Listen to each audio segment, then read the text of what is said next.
सांगली जिल्हा परिषदेत सत्ता स्थापनेमध्ये संजय काका पाटलांची छुपी मदत झाल्याचा गौप्यस्फोट जयंत पाटलांनी केलेला होता। तर आता जयंत पाटलांना संजय काका पाटलांचं प्रत्युत्तर देखील आलेलं आहे। अतिशय कुचकं आणि बालिशपणाचं हे वक्तव्य असल्याचं संजय काका पाटील म्हणतायत। राजकीय करिअर उद्ध्वस्त करण्यासाठीच अशी वक्तव्य केली जात असल्याचं सुद्धा संजय काका पाटलांनी म्हटलेलं आहे। तुमचा काळा इतिहास आम्हाला बाहेर काढायला लावू नका असं सुद्धा संजय काका पाटील यांनी म्हटलेलं आहे। विश्वासघातकी माणसापेक्षा आपल्या पक्षासोबत महायुतीसोबत राहण्याचा आम्ही निर्णय घेतला असं संजय काका पाटील म्हणतायत। तर भाजपमध्ये येण्यासाठी जयंत पाटलांनी किती प्रयत्न केले हे मला व्यवस्थित ठाऊक असल्याचं सुद्धा संजय काका पाटील यांनी म्हटलंय।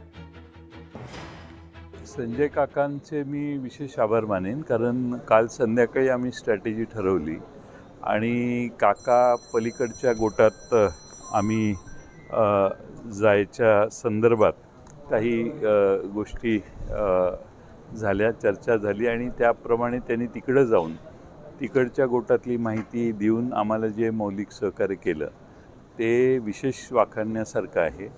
त्यांना तिथं कट्टरता दाखवण्यासाठी काही गोष्टी कराव्या लागल्या ज्या आमच्या अंडरस्टँडिंगच्या होत्या, पण त्यांचेही मी आभार मानतो। राष्ट्रवादी शरद पवार गटाचे नेते जयंत पाटील यांनी एक अतिशय कुचकट आणि दुसऱ्याचं राजकारण अडचणीत यावं या उद्देशातून त्यांनी एक माझ्यावर स्टेटमेंट केलं। मी जयंत पाटलांना हेच सांगू इच्छितो, तुमचा काळा इतिहास मला काढायला भाग पाडू नका। तुम्ही भाजपमध्ये येण्यासाठी किती वर्ष प्रयत्न करताय आणि किती वेळा उंबरे झिजवलेत याचा साक्षीदार म्हणून सुद्धा संजय पाटील आहे।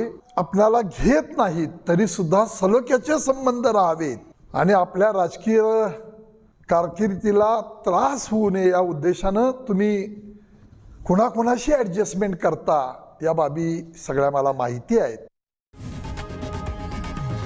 लोकशाही मराठी ऐका, पहा, जागरूक रहा।